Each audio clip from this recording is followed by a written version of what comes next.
Be advised that these are my opinions. Hi guys, my name is Bree and welcome back to my channel. Today we are going to be looking at my Goodreads account. I completed over half of my challenge books. I challenged myself to read 50 books this year and I am at 29.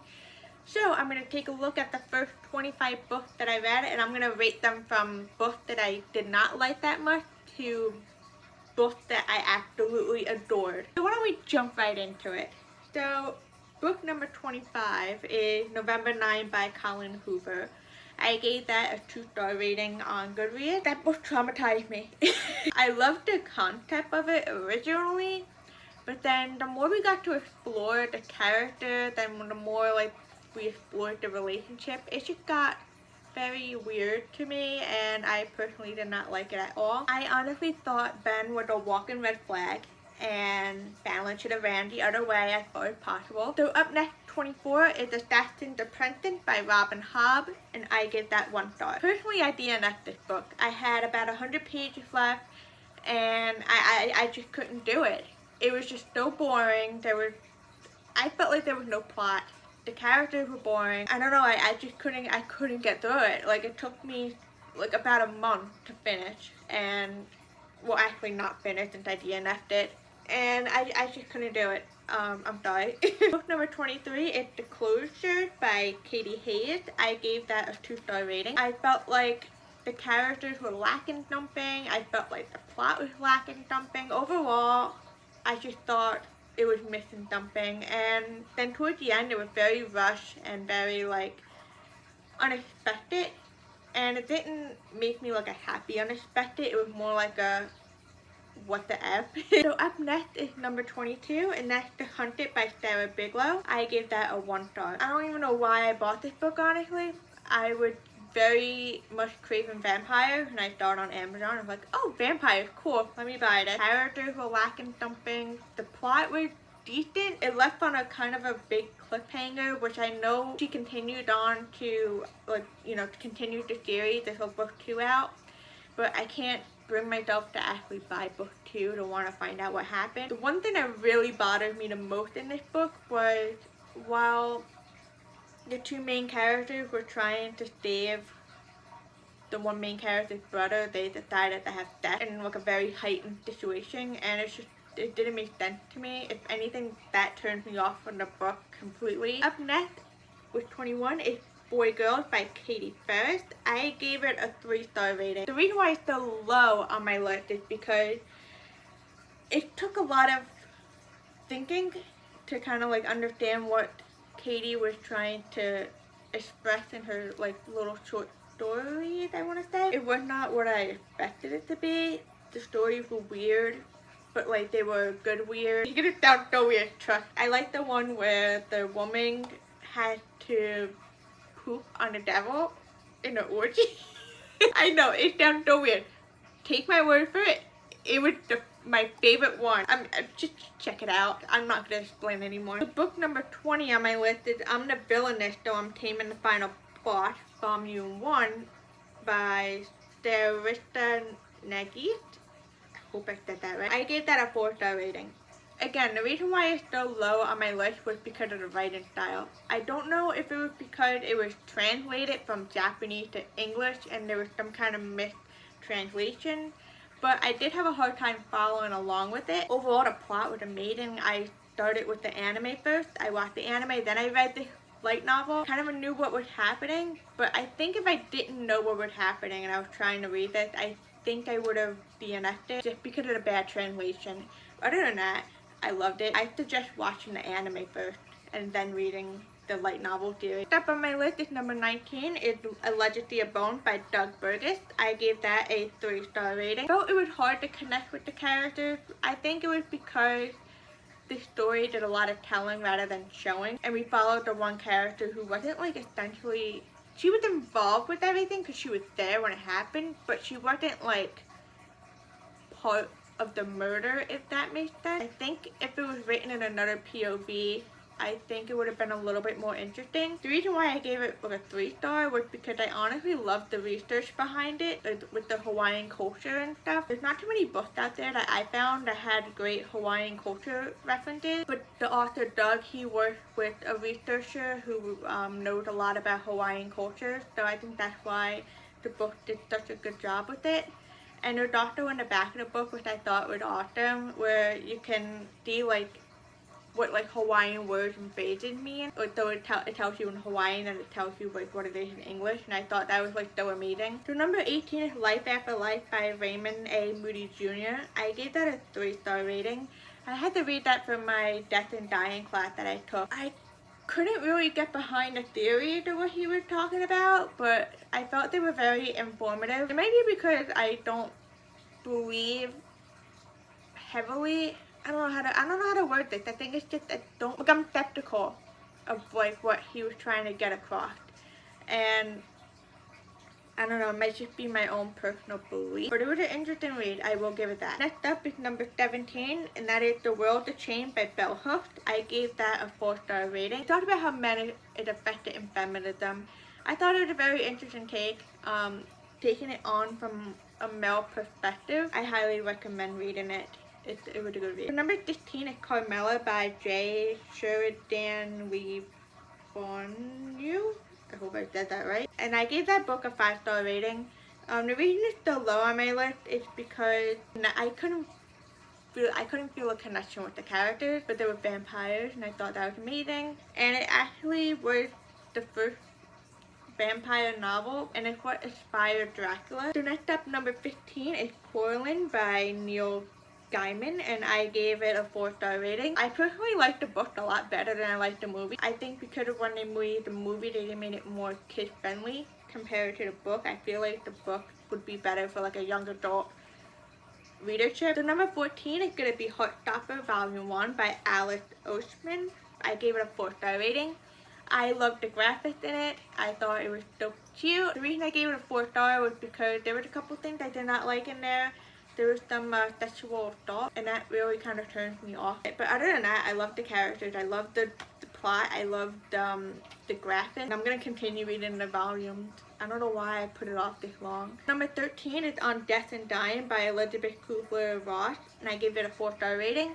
Again, I had to read it for my class on Death and Dying. Dr. Kubler-Ross, she did interviews with patients who were dying. Those interviews were interesting to read, and it gave me like a new perspective on life, and it actually helped me with the passing of my hamster recently. I thought that was a really good read, and I'm glad my professor made me read it. Number 12 is Portrait of a Thief by Grace D. Lee, and I gave it a 4-star rating. I really enjoyed this book. It was actually really nice to see like a group of college age students who got together and they were going around to steal Chinese art from different museums around the world to bring it back to China. The only thing I had a problem with was they didn't really go into detail about the heist, and that's what I was kind of hoping for.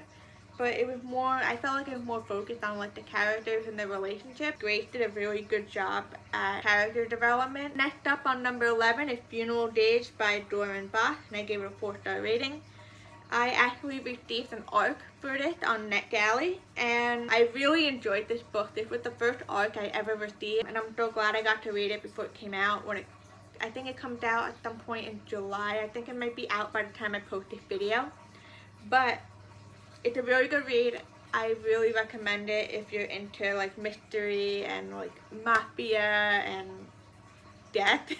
But yeah, it was really good. The ending kind of shocked me a little bit. I was not expecting the ending. I won't say much more because I don't want to spoil it. It could, you know, I got an arc. Up next is number 10, and that's In Shadow Dreams by S. Judith Bernstein, and I gave it a 4-star rating. I actually really enjoyed this novella. I typically don't read novellas because they're so short and like just give me more, and I really wish I had more. I don't know if the author is going to continue on with this, but it had such an interesting concept, and like it was just amazing. I think you should totally check it out. So number 9 is Dustin Grimm by Chuck Rendon, and I gave it a 5-star rating. I absolutely adored this. There was monsters, there was a funeral parlor. I just have no words for it. It was just truly a really great book. And the main character actually is a cosplayer. I never read about a cosplayer before in a novel, so I think you should check that out especially if you're into cosplaying. You get to see our main character cosplay. Number 8 is Legendborn by Tracy Dion, and I gave it a 4-star rating. I love this book. I loved the characters. I loved everything about it with King Arthur and the legend. It was great. I haven't read book 2 yet. I'm a little hesitant to read book 2 because book 1 was so good, and a lot of the time when I read a series, like the next book is not as good. Number 7 is Throne of Glass by Sarah J. Maas, and I gave it a 4-star rating. It took me so long to read this book. Like I knew about it when I was like a teenager, and I was like, oh, I should totally read that. It should be on my TBR. But it took me forever to get to. I'm 23 now, and I just read it like a couple months ago. Not the best writing, I will give that, but I think it was because it was her first book.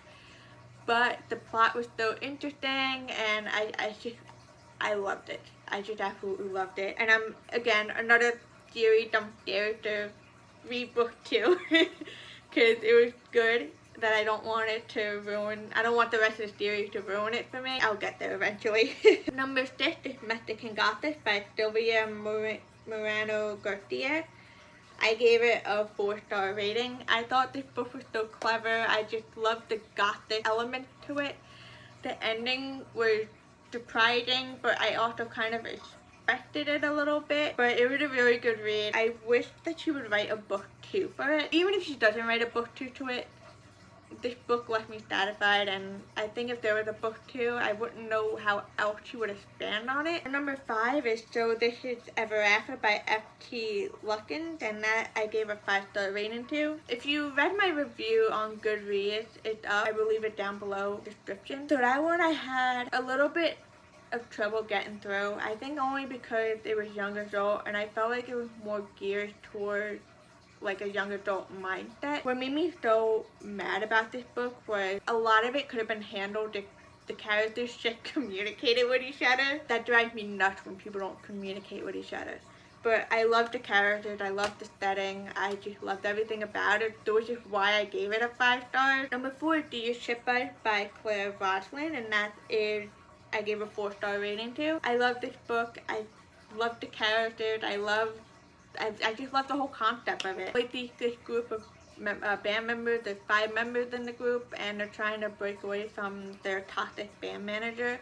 And 2 of the band members are also falling for each other and finding their sexuality and like all that great stuff, and I thought it was great. So moving on to book number 3, and that is The 7 Husbands of Evelyn Hugo by Taylor Jenkins Reid, and that I gave a 5-star rating to. I was literally just talking to someone on the new Instagram trend app, and I was just like, this book had me crying. I haven't cried over a book and God knows how long, and this book left me sobbing at the end of it. I was so not expecting the end. And I also mentioned on Twitter that Taylor Jenkins Reid is becoming one of my favorite authors. But I also read another book of hers, which I will talk in a later video about, and that one I gave a high star rating to. It mwah, perfection. I want more. Number 2 on the list is The Queen of Blood by Sarah Beth Jarvis, and I give that a 5-star rating. I love the world building with it. Basically, the people, they live with the elements, so fire, water, earth, and air. There's the queen who has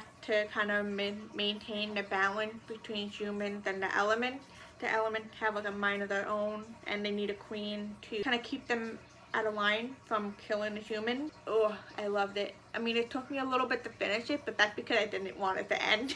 Last but not least, we're finally down to number 1, and number 1 is Spellbound by F.T. Luckins, and that I give a 5-star rating to. Oh my god, this book. This was the first book I read of theirs, and I have no words. I just have no words. It was just like so amazing. I love the characters. I love the use of magic. I just loved it.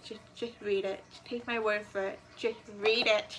So that's it. That's my halfway through my Goodreads challenge. Maybe the listing will change by the time we get through all 50 books, which I'm hoping by the end of the summer.